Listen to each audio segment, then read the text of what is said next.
Sonic Forces, game that had a lot of potential but kind of fell short.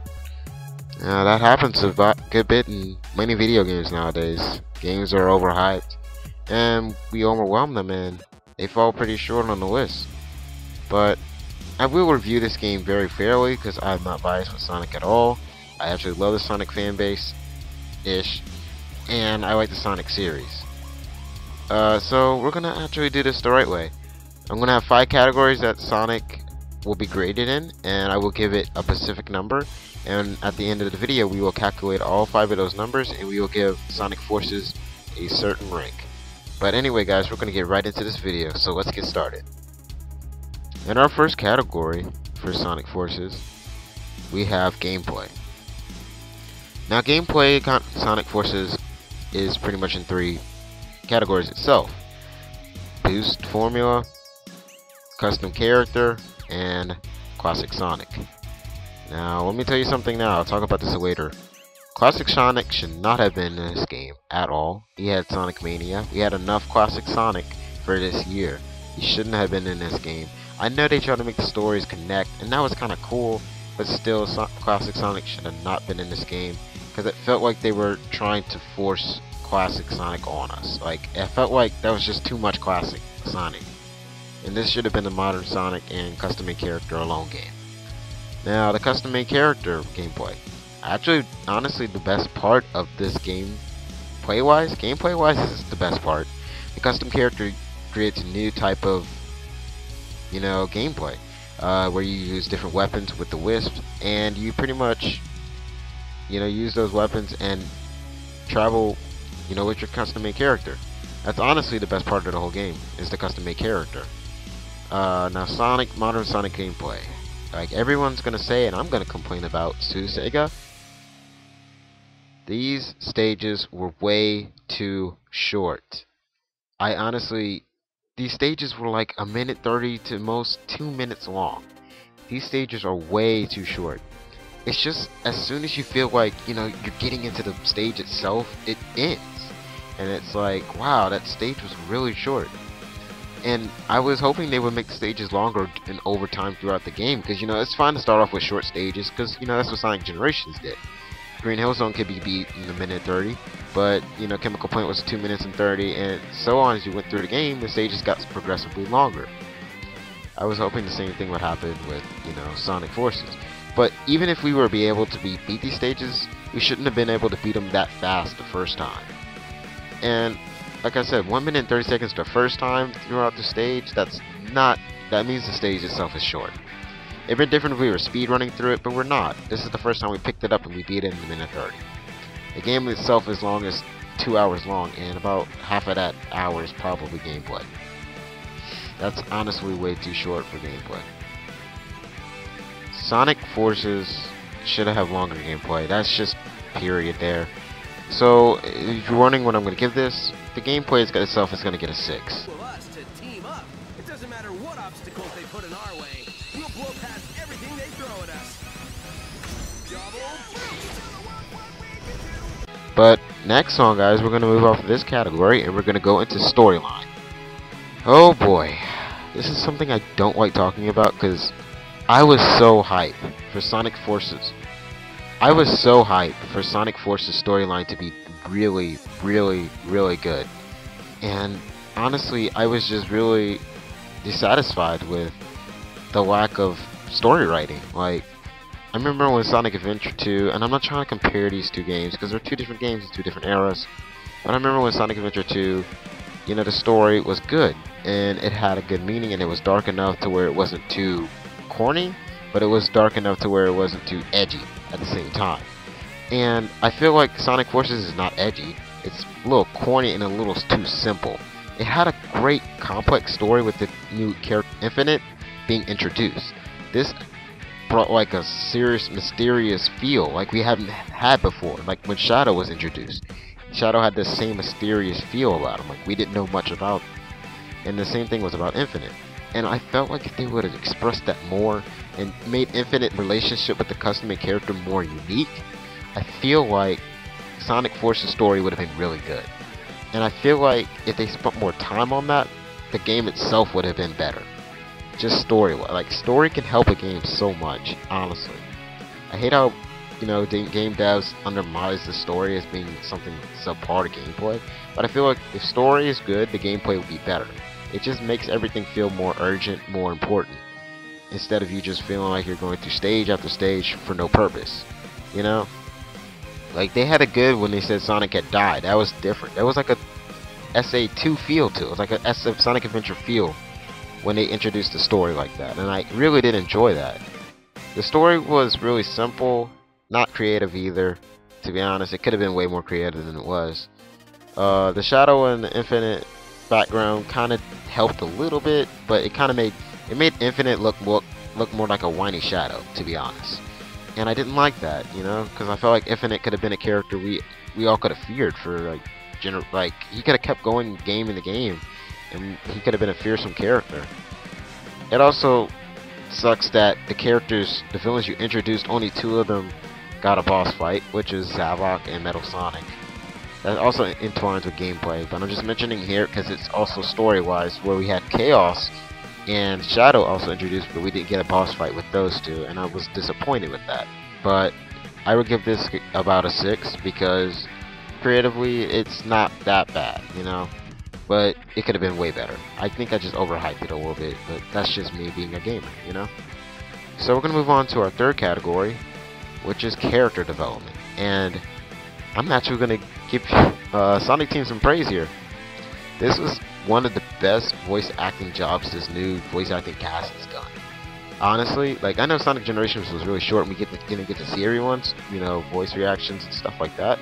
But actually seeing it and seeing how the team has developed as a cast, it looks really good. And everyone was really into it, I can tell.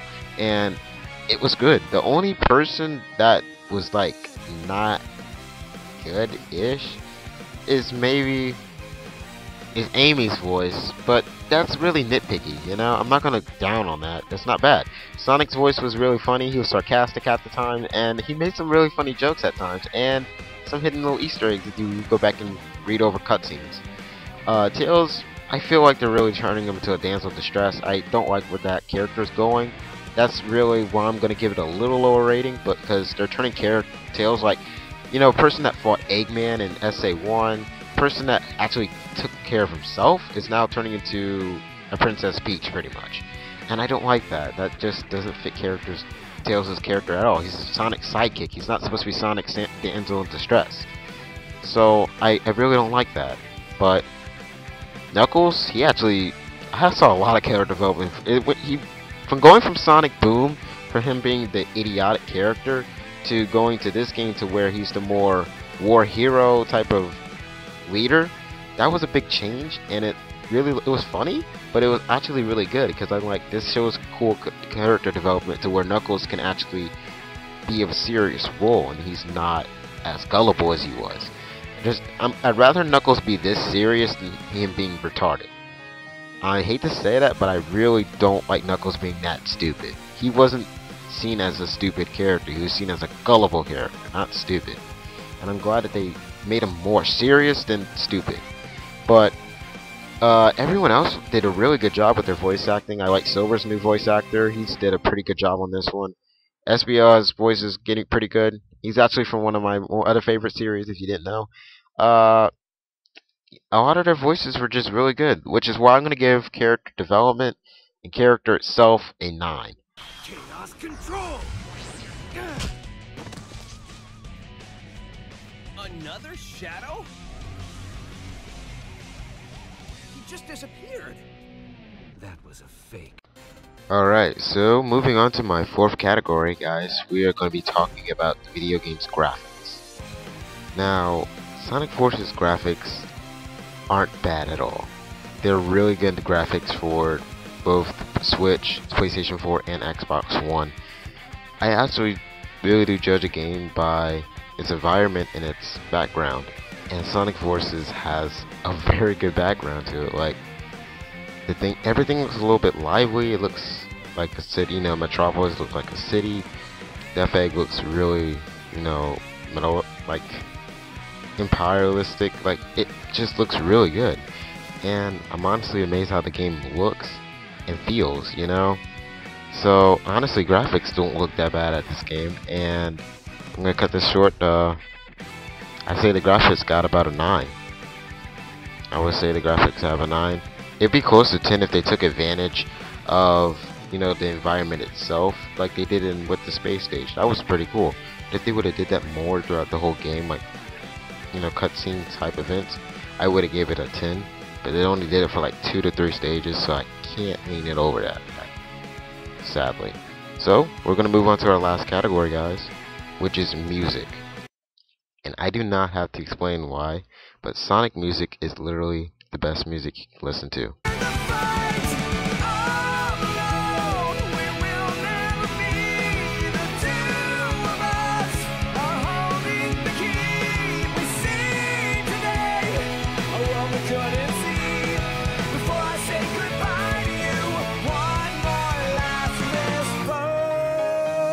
Honestly, the best parts of this game was definitely Fist Bump.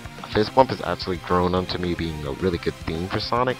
I didn't like it at first, but then it grew on me and I was like, this is not bad at all. And then I freaking love Fist Bump for some reason. And all the modern Sonic stages, the singing was on point and the music itself was just perfect for each stage. I like that. I think that's how we're going to approach modern Sonic stages now, was just vocal, you know, vocal music. And the custom creator stages music wasn't not bad either. Custom hero stages were pretty good. The music was really good for the custom hero. Now the only music that I did not like that much was classic Sonic's music. That was really bad. I don't know what they were thinking with that. I think they were trying to sound old school, but they were trying too hard. And classic Sonic's music did not turn out the way they wanted it to. It was pretty bad.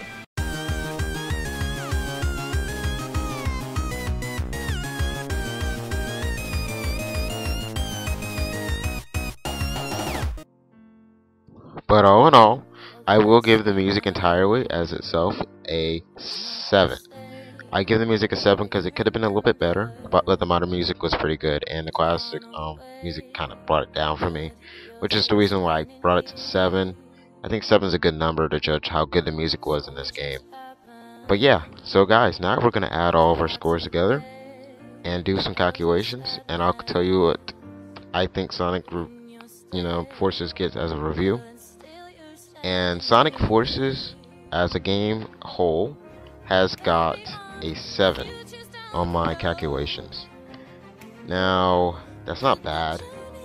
The game's kind of okay. Would I buy it? Not right now. I would wait for the game to, you know, dip in price a bit before purchasing it, you know. Because honestly, I know what they're trying to do. Why it was $39.99 and Mania was $19.99. Sell them both at the same time. Got a full package, $59.99. But honestly, it should be a little bit less because the amount of effort was not fully there for this game, and it turned out to be a little bit of, like most people say, meh. It wasn't bad like Sonic Boom or Sonic 06, but it wasn't good like, you know, Sonic Unleashed to me and Sonic Adventure in those games. It was like pretty much the Sonic and the Black Knight, like just there in the middle. But I hope you guys enjoyed this review, and tell me how you guys feel this game should have got and what score should have got, because I've been seeing people give some horrible scores for this game and it shouldn't have been getting that bad of scores. I think the 7 is fair enough, and I hope to see you guys in the next video. So take care everyone, and I hope you all have a good day.